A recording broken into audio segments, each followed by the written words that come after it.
오늘 뉴스 포인트에서는 더불어민주당과 국민의당의 광주 전남 공천 소식을 알아보도록 하겠습니다. 정치를 담당하고 있는 김양훈 기자 나와 있습니다. 안녕하십니까? 네, 안녕하십니까? 네, 김 기자 먼저 더불어민주당 이야기를 해보도록 하겠습니다. 지금 공천 과정은 어떻게 진행되고 있나요? 네, 한마디로 말해서 오리무중입니다. 지난달 말 1차 컷오프를 발표했었고요. 그리고 어제죠. 2차 컷오프가 추가로 발표가 됐었습니다. 그런데 광주 전남 현역 의원은 포함되지 않았습니다. 더불어민주당의 공천 과정을 좀 더 자세히 설명드리겠습니다. 더민주는 어제 2차 컷오프 대상 현역 의원 5명 등 44개 지역 공천을 확정했는데요. 그런데 광주 광산을의 이용섭 전 의원만 단수 후보로 발표했을 뿐 광주남 선거구는 경선 방법 등에 대해 발표되지 않았습니다. 지난달 말 발표된 더불어민주당 1차 컷오프에 광주 전남 지역 현역 의원이 한 명도 없었거든요. 그래서 이번 2차 컷오프에는 한두 명 정도가 포함될 것이란 전망이 나왔지만 이번에도 포함되지 않은 겁니다. 네, 광주 전남은 컷오프 대상은 물론이고 이 경선 지역 등 공천 방식도 언급되지 않고 있죠. 그렇습니다. 광주 전남 선거구가 전체적으로 18개거든요. 이 가운데 16개 선거구가 여전히 어떻게 공천이 이루어질지 알 수가 없는 상황입니다. 더불어민주당이 광주 전남 경선 지역 발표를 2차례나 연기한 배경을 두고 지역 정가에서는 지금 설왕설래가 이어지고 있는데요. 현역 의원 누구를 컷오프할지, 경선 방식을 어떻게 할지가 국민의당과의 광주 전남 쟁탈전에서 승패를 좌우할 수가 있습니다. 그래서 고민이 깊어지고 있는 것 같은데요.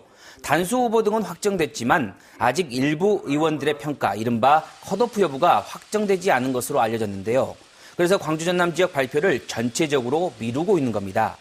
단수 후보 등만 발표할 경우에 나머지 현역 의원들은 컷오프 됐다, 이런 오해를 받을 수 있고 여러 가지 고려할 점이 많은 것 같습니다. 미뤄져 왔던 호남 물갈이가 현실화될지 오늘 또 예정된 더불어민주당의 발표 여부를 지켜봐야 될 것 같습니다. 네, 이번에는 국민의당 이야기로 조금 넘어가 보도록 하겠습니다. 광주 전남에서 현역 의원 가운데 첫 컷오프 대상이 나왔죠. 그렇습니다. 국민의당 광주 전남 현역 의원 첫 공천 탈락자는 광주에서 나왔는데요. 국민의당의 현역 컷오프 1호는 광주 임내연 의원으로 결정이 됐습니다.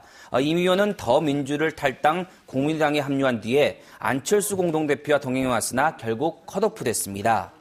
임 의원은 어제 기자회견을 열었는데요. 중앙당이 자신의 공천 배제 이유라든지 근거를 투명하게 밝히지 않을 경우 공천 과정에서 불법성을 추가로 폭로하고 법적 책임을 묻겠다고 말했습니다. 또 무소속 출마 가능성도 시사하기도 했었는데요. 국민의당은 임 의원 공천 배제와 함께 비호남권 단수 후보 공천과 경선 지역 등을 발표했었는데요. 국민의당은 지역구 경선에 앞서서 2차 컷오프 대상을 늦어도 이번 주말 전에 발표할 예정이라고 합니다. 도덕성이라든지 개혁성 등을 평가한 면접에서 과락자가 포함되는데 광주 전남 지역 현역 의원이 추가로 포함될지 여부가 주목됩니다. 네, 지금 전체적으로 보면요. 더불어민주당도 또 국민의당도 광주 전남에서 호남 공천 카드를 조금 아껴두고 있다고 볼 수 있겠네요. 그렇습니다. 더불어민주당과 국민의당은 이번 총선의 승부를 가를 광주 전남에서 인적 쇄신 경쟁에 본격 나서고 있습니다. 국민의당은 앞서 말씀드린 바와 같이 임내연 의원을 컷오프 대상으로 발표하면서 앞서 더민주가 광주에서 강기정 의원을 공천 배제시킨 조치에 맞불을 놓았습니다. 하지만 양당 모두 텃밭에서 격전을 의식해서 호남 공천 카드는 아껴두고 있는 것 같습니다.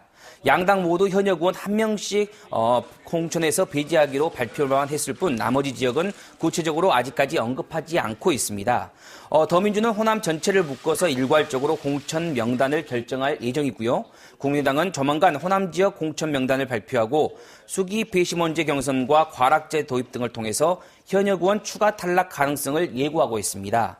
전체적으로 봤을 때 더불어민주당과 국민의당이 광주 전남 공천 문제를 놓고 서로 기싸움을 하면서 누구를 어떤 방식으로 공천할지 상대당의 눈치를 보고 있다고도 볼 수 있을 것 같습니다. 네, 선거가 이제 30여일밖에 남지 않았습니다. 이 두 당 모두 빨리 광주 전남 지역에서 공천을 마무리하고 유권자들의 판단을 받아야 될 것 같습니다. 김양훈 기자 수고하셨습니다.